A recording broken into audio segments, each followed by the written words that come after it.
Hi, this is a video series about federal workers' compensation as it pertains to an injured employee. There's a lot to discuss when it comes to this matter, so this will be a series of videos so that we're not sitting here for 4 hours. First of all, my disclaimer is that I am not a lawyer and I'm not offering legal advice.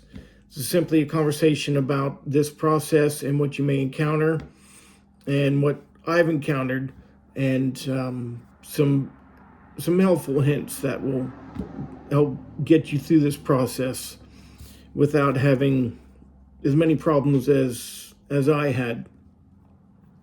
So I am an injured employee of the federal government, and I'm 2 years into this process. It's the second time that I've gone through this. This time seemed to be more of a problem, and I ran into a lot of problems that we'll talk about, so that hopefully you can avoid these same issues, and hopefully it'll help out. So the first form that you're going to need would be a CA1, which is a notice of traumatic injury, which is this guy.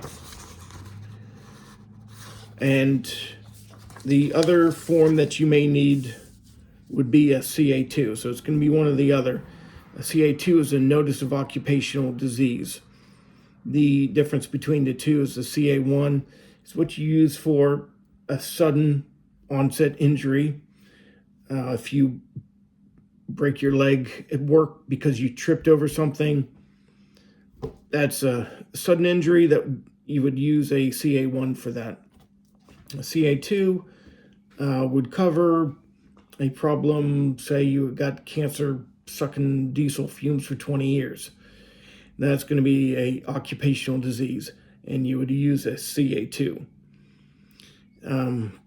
The forms get filled out partially by you, and then your supervisor gets the form. They have to fill out some information, and then it goes either to a district office or directly to the Department of Labor and gets submitted for review. The first thing that you need to do when you get hurt is to notify your supervisor or postmaster, whoever is in charge of you, and you need to do that as soon as possible, immediately after the injury if you can. You don't want to wait to do that. The second thing you want to do, of course, is get yourself to a doctor, and try to avoid the urgent care centers. You end up with a PA that doesn't really do a great job of assessing your issues. You're better off going to a family doctor or directly to a hospital, and you want to make sure that you get any and all paperwork related to that appointment. One thing that you're going to do throughout this process is collect a ton of paperwork. You're going to get paperwork from work. You're going to get it from the Department of Labor. You're going to get it from your doctors. And you need to keep absolutely everything that you get. I don't care how insignificant it may seem, make sure that you keep it. You will need to start some files. Get yourself some manila folders that you can use to separate the paperwork.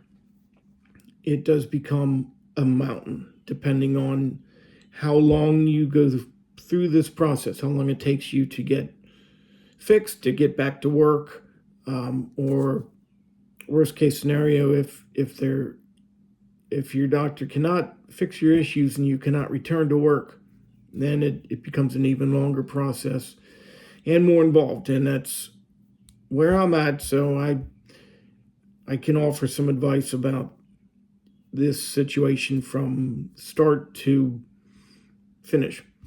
Really, even though I'm not done with the process, I have been through it. So, like I said, this will be a series of videos so that it doesn't take 4 hours to go through all this. And I hope that what we discuss will be of some help. And that's it for today. And, we'll pick this up tomorrow and go through some other things that you will need to do and need to know. So we'll see you.